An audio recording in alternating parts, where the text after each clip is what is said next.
planning to climb to an altitude of 35,000 feet. We're also expecting blue skies towards Panglao. However, we're expecting some clouds during our descent. So this will entail some light to moderate turbulence. So very safely, always fasten your seatbelts whenever you're seated. Anyway, I'll give you the weather in Panglao before we start our descent later. In the meantime, please sit back, relax, and hope you have a fun flight with us. Maraming salamat po.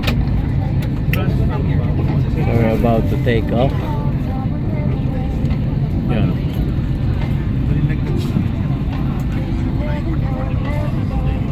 Mama Bet.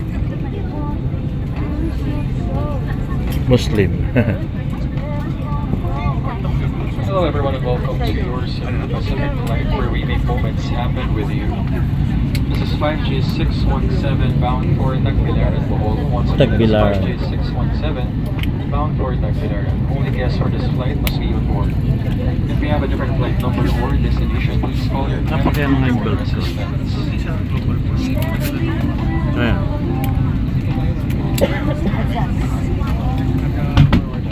Magandang umaga sa inyo lahat. Ito po ang Cebu Pacific event. Bilang 5G617 Patungo Manila. Kung hindi Kunin mo. tamang iba, maaari po lamang tawagin ang pansin ng inyong cabin crew. Hindi mo. Ikaw makakapag ano.